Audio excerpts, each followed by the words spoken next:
Welcome to the LEAFMAN Podcast. I'm your host, Trevor Taylor. This is my co-host, Brooks McWhorter. And we are here to talk to you about anything that we want to talk to you about that we find entertaining.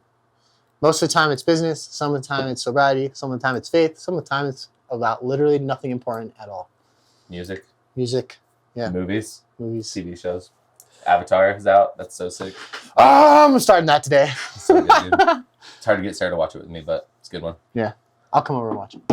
It's great. Yeah. How's your week, dude? I'm good. Yeah. It's super slow at Ace Gutter. I left like an hour early every day. Nice. But nice. I like it. It's about to pick up too, so it'll be. Yeah, True Work's been picking back up. Still slow, but we're picking back up. Yeah. Finished the nursery. Nice. Yeah, I saw that. Sarah posted a picture. Looks great. Nice. We're still good. Now we're just waiting. Now she's just uncomfortable for a couple months. Yep. We're close. We still got a couple things to do to our nursery, but we're getting close. Nice. Yeah. We'll have to see it. Yep. But all right, man. You want to just jump right in? Or did you have anything you wanted to address first? Anything that's irking you? Did someone not say thank you to Erica this week at some point? 100%. There's always things irking me, dude. When am I not irked? Yeah, I got irks, but I can't. One of them I'm not prepared to talk about on this show. It's classified. Classified information. G14 classified. Yeah, we'll talk about it afterwards. All right. Well, I hate that people in their life, when they have nothing better to do, look to cause problems for people who are succeeding in life and just cast blame and just act like total dirtbags. Or not even succeeding, or just living your own life. Just living my own life, yeah. And you can't just leave me alone, dude. Yeah, I get it. But the last two episodes have been thanks to me, or first one thanks to you, second one thanks to me. Just about gloomy, sad shit. Yeah. So write it out. I literally wrote in capital letters, moving forward. Moving past sad days. Moving past the most depressing titles I've ever crafted on YouTube. 10 years from now, when we have like all 10 years of podcast episodes, people are going to be like, you can usually skip the winter episodes. Yes. They're pretty sad. Skip the winter episodes. It's typically just... It's typical that they're not in a great mood for those winter months. Just skip those episodes. Go to the summer ones. Those are pretty good. Yeah, dude. Not a good time for tree work. Not a good time for really any business owner, especially now. Yeah. With the I wouldn't, not recession, but just like with the cost of everything. Yeah. Like no one has money right now. Inflation. Yeah. No one's got money. Terrible. Correct. That's correct. Anyways, this is sad shit still. Stop. We gotta stop. Rainbows and butterflies. Kind of. Okay. I mean, this will be kind of good. But anyways. What you got? So what I was saying, so now that we've addressed all the bad stuff that happened over the last year and whatnot, I just said kind of like, what are you going to do this year specifically to move forward from last year's mistakes while maintaining balance in your family and personal life? Because like, no doubt the company is going to need high touch this year from you personally, in person, So how do you find balance with that with your personal life? And, in order for the company to move forward, you're going to have to find it. Yeah. Because you're going to have to be there. Yeah. I have come to the real conclusion that some things just take time, dude. There's nothing you can do to beat it. It's just a matter of time and trial and error because every business is different. There's no one way fits all. So I think this is the hardest hurdle that most companies have is getting from technician in your company, like the E-Myth. E-Myth, yeah. Like being a technician in your company versus being an owner, like to be all the way out just as an owner and CEO, like that's like a very hard transition. I feel like it's almost impossible to do within the first 5 years. Yeah, I feel like that too because I'm in year 5 now. So last year, for those of you guys that don't know, we had about 8 employees, and we had like 1 office guy, and then we had. And throughout the year, kind of, things juggled and changed. But Brooks was running the charity and doing all that stuff. And I had an office guy, and then we had 6 field guys. And then I did all of the sales. But I didn't answer the phones. I didn't do any of the scheduling. Except crappy ones you didn't want to do. Correct, yeah. And then I would send them to Brooks, and he would go do them. I got all the sewage. Yeah. Yeah, this sounds like a terrible estimate. Brooks, you want it? If I have to. I actually like those estimates. Yeah. All I have to do is go there and be like, we're really expensive. $50,000. No, so this year, the sacrifice that is made is that I grew too much last year, and we hit great production numbers, but there was no revenue. There was no like money for me left over. There wasn't money to pour into new trucks. There wasn't money to pour into getting vehicles rewrapped. There was no backstop for payroll. Yeah, there was no backstop for payroll. Like there was no savings, and that was really, really, really, really difficult. So this year, I consolidated down to 4 guys and myself. So I answer the phones, I do all the sales, I help out in the field. So I work at Ace Cutter. Yeah, works at Ace Cutter. I consolidated down, and that was very difficult. That's what we talked about that 2 podcasts ago. We don't need to get into that. Yeah. But I set parameters that I won't break this year. So like I'm not going to hire on more than 4 field guys unless we get booked out 3 weeks in advance, and my prices are as high as I want them to be. Right. If we get there, then I'll hire on another guy. But I'm not going to do that with the expectation, summer's coming, let's hire on a 5th guy just in case. Because that's what we did last year. And we were basically hiring to what we were projecting to make, not what we were actually making. When do you think you'll be comfortably crew splitting? This year? When do you think you'll comfortably have 2 teams doing different jobs every day? Next year. You think so? This year, yeah. This year we might crew split here and there, like if it's like... Right, if it makes sense. Yeah, if I need like 2 guys to go do a little prune and then meet the rest of the guys on our big job, I'll do that. I mean, but like, there's jobs that, like if there's pulse hot jobs, you can send Withers by himself. Yeah, send 1 guy, yeah. But like, as far as having 2 full separate teams going, that's a next year project. Fair enough. I'm trying to get a grapple truck right now. That will be a game changer for us. And then just run a small team with really good equipment and jobs bid correctly, because our marketing, my focus this year is marketing and me running all of like, the sales and all of this stuff so that we can save so much money, because we were hemorrhaging money on that last year. Yeah. And it got us not a lot of ROI. Right. So this year we're just changing up our marketing plan. Like maybe I'll hire an actual marketing team who knows more about this than I do, because I've tried. I read Hormozy's book. I've done a couple of his ads. I'm just not. The truth is, I don't want to do it. I like creating the videos. Mm-hmm. I like doing the branding. I like doing the CEO stuff. I don't like doing the marketing.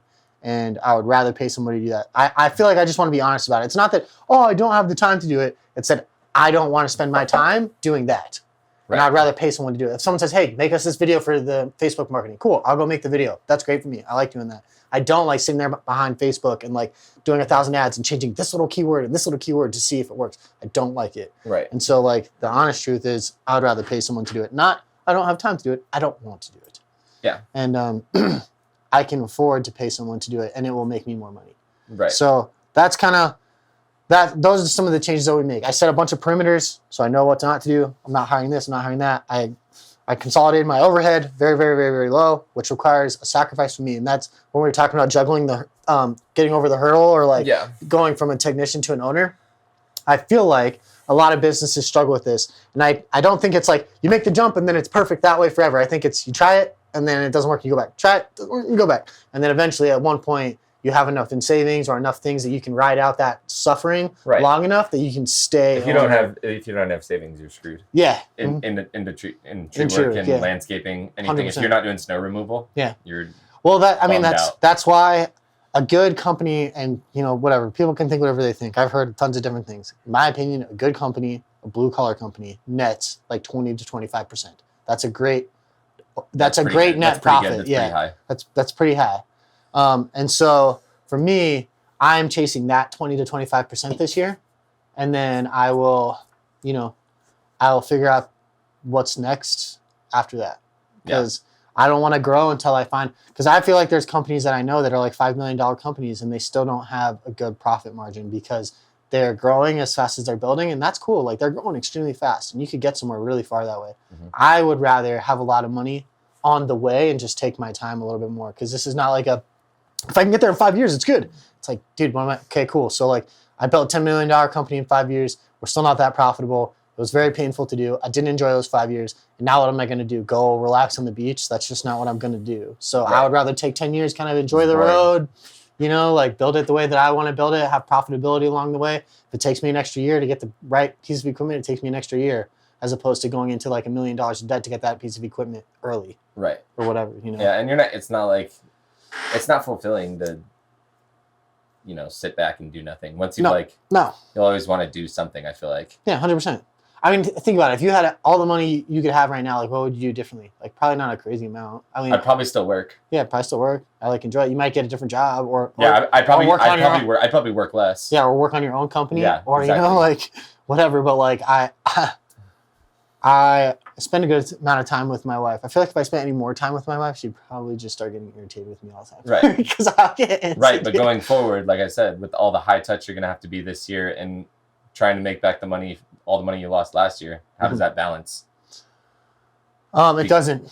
It doesn't. You're gonna have to have late nights. You're gonna have to I feel like it doesn't. I mean, you have to set a schedule for yourself, Yeah. or does every day look different? Like, is it gonna be chaotic and hectic, or are you gonna have a schedule? It does not balance out well. This year is going to be a lot of sacrifice of time on my part and my wife's part and our family's part. But the way that I see it, like, sometimes that's inevitable. And I try and think about things in quarters, right? So this quarter, I'm spending a lot of time with Erica because I have the time. Right. And third quarter of the year, I won't be spending that much time because I don't have the time. Right. And that's obviously not something like, oh, yeah, I can see you for 3 months and then I won't see you for 3 months. It's just like, even within that quarter, it's cool. I have to work for the next 3 days. Week there. Yeah. The next 3 days, I'm going to be gone from 7 o'clock a.m. until 9 p.m. tonight. Yeah. But this weekend, I will spend all day Saturday and Sunday with you. Right. Situational. Yeah. And I care about my family, so people make time for the things that they care about. Yeah. It's just the truth. Yeah. It's just going to be a crazy year, too. Yeah. It's going to be a crazy year, but we'll work it out. How about you? How are you? My balance is easy to find. I mean, I took a big step back from work so that Sarah could focus on her job, and I can be essentially... I work part-time, but essentially a stay-at-home dad. So I'm going to see my family all the time. All the It's time. going to be awesome. Are you ever stressed about that, being a dad and being around a child all the time? No, I mean, I've had kids. That's true. I forgot about that. I had 2 stepkids from the last marriage. Yeah. I loved it. And How old I was was damn good at it. How old was he? Those kids love me. How old were they when you first met? Young, right? 2 and 3. 2 and 3 or 2 and 4. One of those two. Mina was 4. Mina's in high school now. It's crazy, dude. Or no, not high school. Middle school. Junior high? Yeah, junior high for sure. Yeah. That's crazy, man. Sometimes I worry about that. Like, as far as being a dad goes, I think about that sometimes. Like, I'm very patient with certain things. Yeah. And I hope that I'm very patient with our children. I think if you overthink it, you're going to mess it. Like, I feel like you're more likely to mess it up if you overthink it. Yeah. You're really only just doing the best you can. Like, there's always people that are, because like online, like the parent community online is so ruthless. Yeah. Like to each other. Oh yeah. Like it's like tree guys. Exactly. They're like, you're an idiot. Why would you do it that way? Yeah, you're ruining it. Your baby's going to be a serial killer or whatever. Yeah, dude. It's just crazy stuff. It's like everyone's just figuring it out. No one knew how to raise a baby till it showed up. Yeah. At their house. In the hospital. It showed up in the hospital. And babies are so different. And exactly. I was talking to my aunt the other day, and she had one kid, and she was like, at one point, he was just my most difficult child, like always running, like just running around, doing stuff, like just in his own little world, adventuring all the time. She was like, by the time he was a teenager, it just got to the point where I was like, as long as you have a cell phone on you and you check in every couple hours, like that's the most I can do. Because every time I try and contain him, it just causes so much mayhem. Yeah, and I don't. Going back to what you asked me, like I don't mean to be like, no, I've had kids before. It's gonna be easy. Like I mean, like of course, I think about decisions that are gonna have to be made. How do I approach this? This is gonna be way different. Yeah. Of course, I think about those things, but I don't worry, if that makes sense. I know I'll figure it out. Yeah. I have no choice but to figure it out. Yeah, I feel the same way. Neither does anyone. I feel the same way. I just want to. There's like certain things that I know about myself. Like I'm self-aware, and I just want to make sure. I know that my patience wears thin, but I want to make sure that that's one that I always make space for with our child. Like not like a baby, but like toddler age. You know, when it's like when they're throwing a tantrum instead of just getting frustrated. And like between 2 and 5 is nightmare. Sitting there and like. Or like not, if they're throwing a tantrum in a grocery store, instead of being embarrassed and like, hey, you shut your mouth. It's just like learning how to like be embarrassed in a grocery store. Like my child is crying, you know, like you have to. It's just, it's gonna be a thing. I've been through some of that. It is what it is. Yeah. Who cares? Yeah. I mean, judge me. You are gonna find yourself being a little more judgy though. It's funny because just like I used to remember being in the toy aisle with like Nina or Lucian. Yeah. And some kid being like, "Mom," and like picking up a toy and like the mom like knocked out of her hand like, "No. You don't get." I'm like, oh. Yeah. I almost wanted to be like, hey, that was a little crazy, right? Yeah, it's okay. That was a little silly of you, Yeah. I feel like. Yeah. But you never do say anything, but you know what I mean? Yeah. It just, I mean, it's easy to be judgy. Yeah. The difference is like belittling people, you know? The online people I just feel like are looking to be always ruthless. Like there was that, did I tell you about that? On LinkedIn, there was like a firestorm. Really? On this one page because this CEO of this company was a woman. Yeah. She's super qualified, super good at her job. And she posted a picture of her breastfeeding at the computer, like doing a meeting, or not doing a meeting, but like working on her computer. Yeah, and like still working, and everyone was like, "You're a bad mom. You're not taking the time you need to spend 100% of your time with that baby. Like, oh my goodness, how dare you go to work?" It's my like, goodness. Whoa, dude! It's I still have a 2024. job. Yeah, I still have a job, dude. That's crazy. Yeah. Yeah. People are ruthless, just like in the tree community. She's probably more qualified than all of y'all, especially the dudes on here talking. Yeah. Did I tell you about that? So I watched that TED.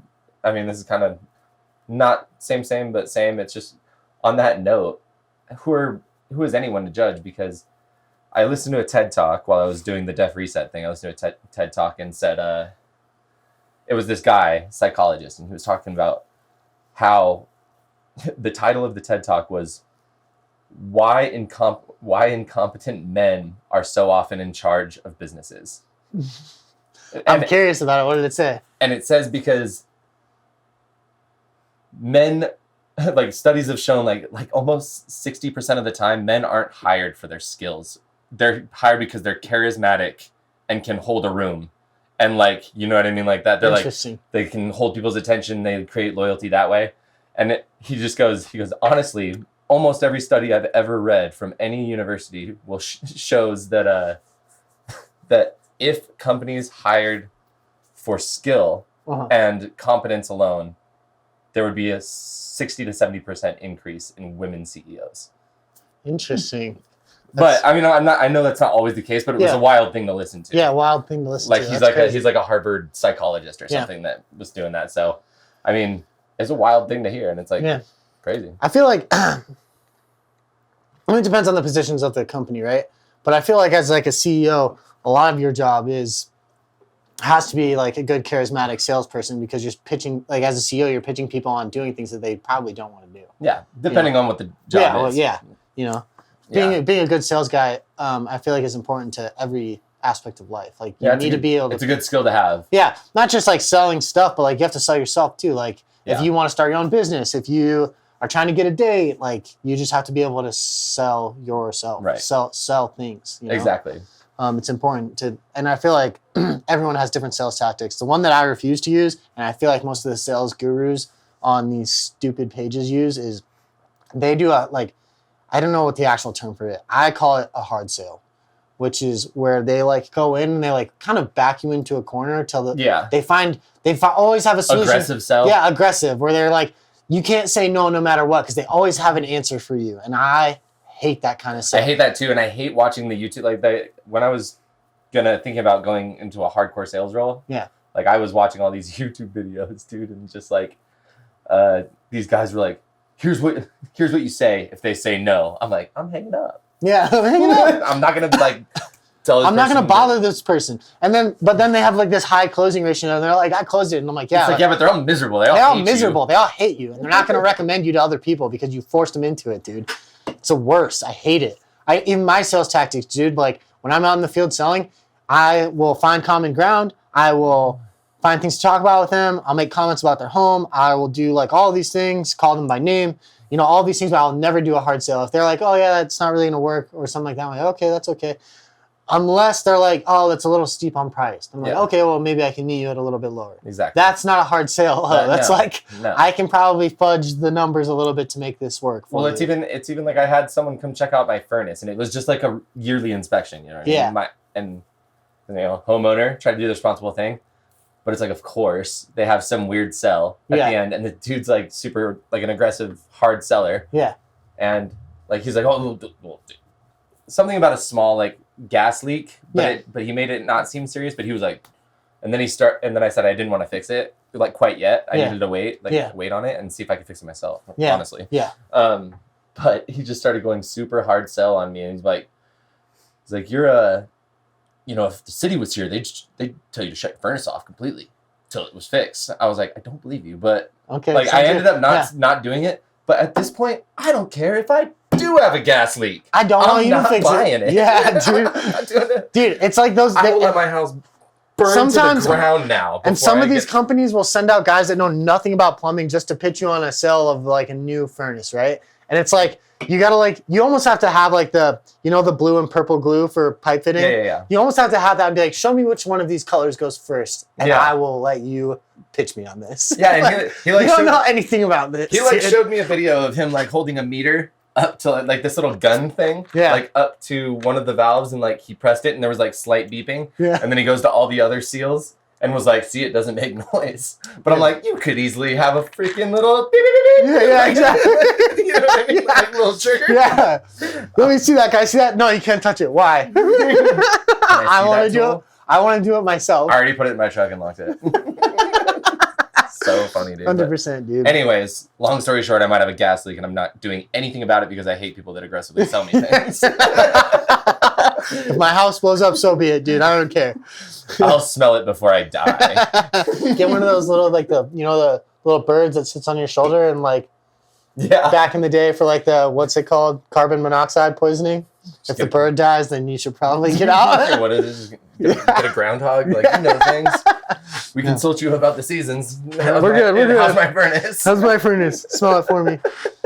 No, yeah, I don't like hard selling for that reason. I think it drives me crazy. It's stupid. It makes clients upset. I feel like my weird laid back, like, California boy, like, not even like I'm not even from California, but like I have that like laid back vibe. Like, it works so much better. 100%. Yeah, it's funny because like there are a lot of influencers on social media, and I watch their videos, and like they're like sitting there training in class, and they're like, "Watch me take this call," doing Wolf of Wall Street style, like it's so let bad. me take this call. I watched that guy's videos. Too, do this sale in front of you, and like they're just mimicking that movie. Do not let them off the phone unless they buy from you, and it's just like, dude, it's just honestly, it's like cringeworthy. It's like hard it's cringeworthy. Yeah, like dude. That I was watching this one guy before I thought when I was thinking about doing software sales. Yeah. And it was this one guy that does like the 100 cold calls a day. Yeah. And it's like, first of all, that sounds like my worst nightmare. Yeah. Cold call sucks. Cold calls suck.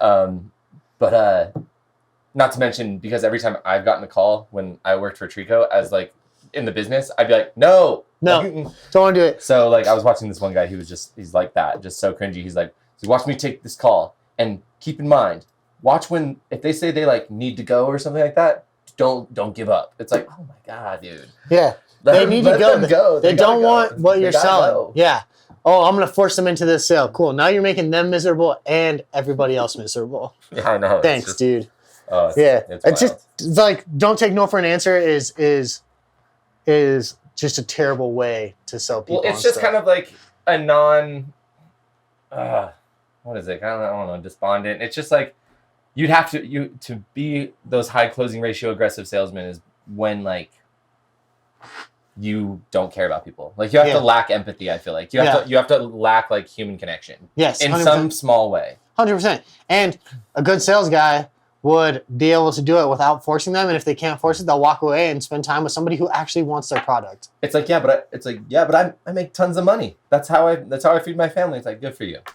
Sounds good. But yeah. Also, I feel like you don't feel the same way towards humans that I do. Yeah, go ask the general public how they feel about most sales guys, and they'll tell you they don't like them for that reason. Right. I mean, go ask anyone how happy they were when Carvana was invented. I want to go talk to a car salesman. I've been planning on going and get the new Toyota Land Cruiser. Yeah. Since they announced it last year, I've been dreading talking to a car salesman that whole time. Yeah. And they always hate thinking about it. And they always lie, dude. It's always a lie. It's always, oh yeah, this is MSRP value. You're getting bang for your buck, dude. And you're like, not. Can you do it for $2,000 less? And they're like, let me go talk to somebody else. Let me go talk to my dad. Dude. So I gotta go talk to the boss. I'll be back in a minute. Knowing damn well what his margins can be. Dude. This is the lowest number I could possibly do. Are you sure about that? And then final offer. And then like I come in when I was like 21, fresh back from deployment, and they're like, I'm like, I have $3,000 down, and then but can you give me a better deal on this because I don't really want it because yada yada whatever. They're like, yeah, no, let me go ask my dad. But they go back and they talk to him. And they come back and they're like, look, I can take $2,000 off if you can do some wild jump, like 7,000 down today. It's like, yeah. I just told you I had $3,000. That's all I have. I'm 22 years old. You're lucky I came in here with any money. Yeah. I could have come in here with no credit score and no money. So listen, best I had to sell me a car. Yeah, best I can do is meet you in the middle at 5,000 with a 25% APR. Okay, that's the best I can do. Best I can do is 16% APR. Best I can do. Chris Hauptman, I'll take it. Watch out, man. He's gonna come find us and kill us now because you said that. That's true. Okay, wait. I gotta tell you. If Chris Hauptman is listening to this podcast, I can die happy. He can kill me. I need to tell you guys the funniest story of my life. Does it involve him? Is it going to tell the people who it is? Yep. Okay, yeah. So, cool, good. Chris Hauptman was this kid that we deployed with, and I think he said he was a Wiccan. And we don't know much about him. He was a Wiccan. Yeah, I'm not making fun of him. This is a literal story that blew my mind. No, yeah, nothing's funny about Wiccanism or whatever. He literally, one day, I think you were there, we were sitting outside the truck, and it was like so hot, dude. Just hot, and it was like one of those kind of sandstorms where it's gray out. Not a cloud in the sky. Not a cloud in the sky, dude. I know where this is going. He goes, God damn it. The fly just bit me. It's going to rain. I remember. And we were like, clear as day. Whatever, Hauptman. That's the stupidest thing I ever heard. We literally Less walked than away 30 like, minutes later, dude, pouring rain on everybody. I was like, that's so the craziest mad. thing I've ever seen in my life. So mad. So mad. I don't think I looked him in the eyes for like a week after that, dude. I was like, what are you? Don't cast a spell. Like, you almost got destroyed last week for swapping your firing pin with someone else's. Yeah, dude. Yet you know when it's going to rain because of He flies. knows when it's going to rain. He's like, fly bit me, gonna rain. Yep, that was crazy. Dude. That dude was crazy. And he only hunted wolves with knives. Only hunted wolves with knives. Yep. I forgot. No gun. He was not a gun guy. I forgot about Hauptman completely until you mentioned Dude, that. He was a wild dude. And then he came back from deployment and married a younger girl and bought a truck at 15% APR. Yep, 15% APR. That huge truck. Yep. Yeah. Wild stories, dude. So it was like a $600 a month payment. Yeah. Nuts. I hope he's doing well. He's not, but I hope he is. I hope he is. I hope dude, it's so funny. I don't keep in touch with. I keep in touch with a lot of Army buddies, and then I don't keep in touch with a lot of Army buddies. I try to stay in touch as best I can. Yeah. And especially like my buddies that are like in danger. Like I have a couple buddies in special operations too. I have two buddies, but like those guys, I try to touch base with more just because they're doing dangerous stuff all the time. Yeah, that's fair. But and then also like if I have any worries about guys that we deployed with or whatever, like if they get super silent on social media or whatever, if they're constantly posting memes and stuff, I'm like, you good? Perfect. Yeah. All right, you got another question? You said you got a second one?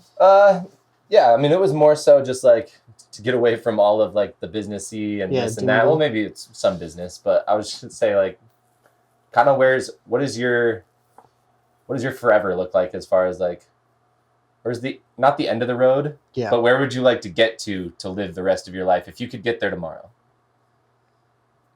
If I could get there tomorrow. And would you get there tomorrow? I will probably be running Trico until I can no longer run Trico, or until it's big enough that I still want to be involved. Even if I'm old and I'm taking, months off at a time, like I still want to be very involved. Like even if I'm on vacation. Okay, my dream goal for me and Erica is I want to own our dream house. So even in retirement, you wouldn't sell? Even in retirement, I wouldn't sell. I might give it, you'd probably give equity. Give equity? Maybe, yeah. And I wouldn't even give it to my sons if I didn't think that like they were worthy. If there's an outsider who comes in and works his way up the ranks and works harder than them and is like wants to run the company and my son's like, yeah, I guess I'll kind of run it. I will give it to the kid who wants it. Because I'm not interested in someone running something that I built who doesn't want it as bad as I want it. Right. Yeah.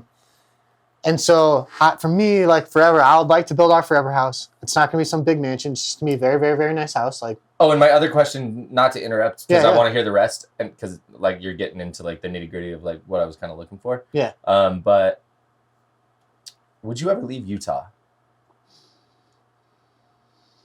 Great question. I would. Erica wouldn't. So therefore, I will not. Right. Yeah. that's pretty much where that lands. Yeah, fair enough. It's hard when you have so much family and you live here. My family's here, her family's here. Yeah. You and me have been to every state. Every state. I travel a lot, but I know that was going to be. And we've also moved states with like $4. $4, yeah. I'm pretty sure we moved across the country with less than $300. For sure. Yeah. No, we had 180 because we spent the last little bit on Alfredo's tires that exploded at the end of the trip. Yep. Alfredo's tires. They last just long enough. He's no longer in business, so I don't feel bad about saying that. Yeah. I can't because Eric will not. But the workaround for that is like it built into my forever plan. We want to build our house, our dream house. I want to have some horses, like ranch, some land, and a shop. I eventually want to rebuild a car. Horses is a flex because it means you have enough money to throw it in the trash. Pretty much, yeah. 100%. Yes, they are wildly expensive, yeah. And it's not like a car where you could let it sit and it will theoretically last forever. And that horse has an expiration date. That's me in no way saying that I wouldn't love to have horses. No, yeah, 100%. I'm just saying it's like throwing light it on fire and throw it away. Light it on fire and throw it away. Yeah, and most horse owners will agree with you because they understand that concept exactly. very well. And that like Robin at my work, like she's constantly just like, I don't. Yeah, they're expensive. Yeah. But I'd like to have some cows, like kind of like. Not like a farm, but like some cows, some chickens. Like I want to like a homestead more. Yeah, like a homestead. More like a homestead. Yeah, not like a huge mansion homestead, just like a very nice, well-kept house with like manicured property. And like as far as I could throw anything away from my nearest neighbor. 100%. Yes, right. That is a big part. I don't care about having neighbors. Yeah, but I don't want to be able to like see them. Yeah. So I think I can get there. I think I can get there within 5 years, and then from there raise kids. Yeah, raise kids there. Yeah, maybe south. Maybe Alpine if I feel like blowing my entire wallet. You want to sell your soul? Sell my soul, yeah. but you know, far enough away from the freeway that it's quieter, and then raise my kids that way. And then once the kids are gone, like every year, Eric and I would like to take a trip, like one trip. Really? Yeah, maybe in the United States, maybe out. And then once the kids are gone, Trico will be fairly large by that point, or out of the house. I would like to spend like a couple of weeks. Two times a year, 1 or 2 times a year out of the country with Erica. And that's how I can, for me, how I can validate living in Utah for the rest of my life is that I can still go see you can travel a lot of the world. Yeah. And it'd be hard to leave Utah. I'm not even saying I would. I don't even know if I would. Yeah. But there are parts of me that daydream because I have wanderlust, quote unquote. Right, of course. And where of course it sounds good sitting here in Utah in the middle of winter thinking about sitting on a beach in North Carolina. Yeah. You know what I mean? Like chilling. Yeah. We went to Miami like for that cruise or whatever, and I was like, dude, I could definitely live in Miami. There's tour here year round. Why? I liked it. I don't know, because we went to Little Havana. It was cool. I liked it, honestly. I thought it was tight. You Cuban? Dude, I like the Cuban part of it. It was cool. It was way outside of my realm. Florida. I liked Florida. I like Disneyland and Orlando and Universal Studios, but I don't even consider that Florida. I consider that Disneyland. That's Walt Disney. That's Walt Disney County. Yeah, that's Walt Disney. I liked it. So some people hate it. Some people love it. I liked it. I'm sure there's parts of it that I wouldn't like. I mean, I'm not like a Miami connoisseur. I didn't see all of the city. I saw one little part of it, and that part I liked. I like floral shirts and gold jewelry. Yeah. I wore my shirt with like 2 buttons undone most of the trip. That made me feel some kind of way. I like Cubanos and Hawaiian shirts. Yeah, pretty much. Yeah. I wore shorts and I don't wear shorts. It was cool. You know, it was like a different version of Trevor. Whatever. But then there's like parts of me that like I loved Seattle. I liked Washington. Not living in Seattle, but I loved Washington. That was really cool. I could move there. Washington's a cool place. Yeah, like there are parts of me that want to move all the way up into the mountains in Canada, you know? I mean... Montana. Yeah, Montana. Or Tennessee is cool. Yeah. Or like I really loved where I grew up in Connecticut. Like, that was cool. But in the end... I could never do New England again. It's just a whole different kind of cold. Yeah. It's not my kind of thing. How about you? What's your forever look like? I probably wouldn't get there tomorrow. If I, you know what I mean? Like, even if I could choose it, maybe. Yeah. I feel like we're in a good spot, even though like I don't love being packed in a townhome community. Like it's a nightmare kind of. Yeah. But it's a good spot for now, and like we're about to have a baby. It's a good spot to like just get them a little older. Yeah. And then because they're not gonna be like, I don't like where I lived when I was 0 years old. Yeah. They'll make friends in that neighborhood. They don't know. They're also not gonna remember. They're not gonna remember anything. You know what I mean? I would say if I were to make a move, if we were to make a move, which could totally happen, I wouldn't be against, like, we've had this discussion. I wouldn't be against moving to some small town USA. You know what I mean? As long as I found the right community, like, you find good stuff everywhere, you know? Yeah. It'd be hard to move away from the family and friends and stuff like that. But I could move to, I mean, we've talked about, like, South Dakota. There's great places there. Anyways, yeah. Somewhere near Fargo. Yeah, 100%. You know what I mean? There's great stuff. Even one that's super underrated is like the Ozarks. Yeah, I would, and I would be, as far as like middle of the road, like I'm not talking like retired, but I would like to just be doing something food related, something like my food videos or like a small little market would be fun too. Yeah, I would love that. But I definitely wouldn't choose to work for someone. I don't want to work for someone else forever. Yeah, I agree. But no one does. No one does. Yeah. And as of right now, I don't mind it. Yeah. Well, I think like you noted a key, like an important factor that people forget about regularly, and that's that I wouldn't take it tomorrow either. Right. Because a lot of people, whole journey you're gonna miss. A lot of people are like, I want to get there, but like that's because they aren't learning to enjoy the journey. Like, are there days that suck? Yeah, winter was brutal, dude. I was like sad. Those things are hard, but also I know that it's forging me into someone new, and I like the person that I am, which means that like I can't get to the next person that I like without going through the trials that are going to make me that person. Right, and it's not even trials that you look forward to. I mean, yeah. Think about how many, it's like 10 years from now. Think about you're just about to get into the part of Trico, maybe this year, maybe next. Yeah. You're about to get into a couple years where you're going to look back on them and be like, those years were awesome. Awesome. Those years were so good. 100%. Yeah, you're going to have those years. It comes with like new stress. Like you're going to have horrible years, like stressful years. Not horrible, but stressful. I think people that look at life and they're like, I just wish I could have that and I'll move on, is because they have not done anything that they've really enjoyed, or they're just unhappy people. Because like, honestly, dude, when I got sober, I know for you it wasn't quite the same, but living in that trailer was like really fun for me. I loved living. I just had one little trailer, rake the arena, and I know I could do it. Yeah. Now, you know what I mean? I could do anything. Yeah. If we could do that, if we can live in those conditions, I could. Think about like, and then from there, like I moved into the loft, and then you and Sarah had that little apartment, and then you moved into the house in Salt Lake, and like those were awesome memories. Like, yeah, I love living in a house in Salt Lake. Cheap rent and a whole yard. It was great, nice. Right? And then I love living in the loft. Like those memories are great for me and Erica. Like we loved building this little yard and all this stuff. Like I wouldn't trade those things to get here. That's what I'm missing. You know what I mean? Exactly. Yeah. Like I wish I can't wait till I can do until I have a yard and stuff like that. But right now I'm in a good place. No, you're in a great place. Yeah. And think about it. You're going to get to your forever house. Do you remember the townhome? Because there's going to be a lot of times where you remember the townhome when we had our baby and like he was so small. Yeah. And they just like, my property value is doing nothing but going up. They just built a primary children's across the street. Yeah. 100%. Like, yeah. So it's like, I think people who would take the chance to get there tomorrow are not even on the path of doing things that they like currently. Because then they would know that like, oh, that's not going to make me happy to have that. It's tomorrow. The difference between, and hear me out.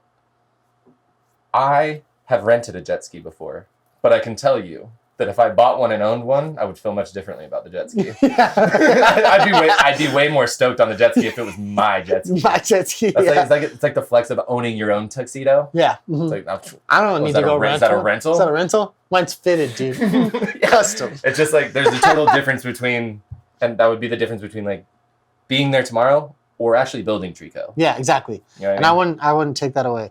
Which is why I'm not gonna throw anyone under the bus, but there are people currently who like, you know, we've talked about who are just like have a lot of resentment towards Trico and think that I'm a terrible person, and everyone who's ever left thinks that I'm the worst boss ever, and like I feel like that's part of it. Like I take that heavily. It hurts my feelings. It sucks to hear that. That's not true. Parker likes us. Yeah, Parker likes us. I feel like most of the guys that left still like me. There might be one or two here and there that are like screw Trevor, but I don't.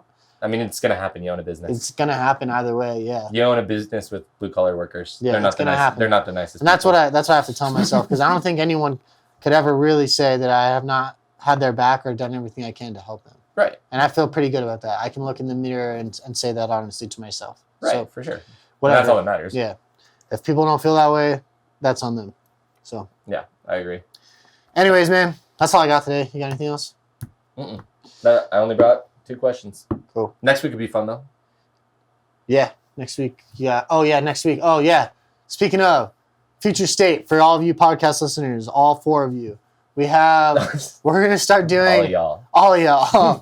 We're gonna start bringing guests on. We're gonna try and do like once a month, and then if we get really good at it and get efficient in our systems, then we'll start bringing on like maybe 2 a month, and then eventually, like a couple years from now, I'm hoping to do like 1 a week, and then a couple of days a week we do the pod or whatever. Maybe that's how we start our day. We'll see how the pod goes over the next couple of years. I don't know, but I don't plan on stopping anytime soon unless I get kicked in the nuts financially like I did this last 2 months. Right.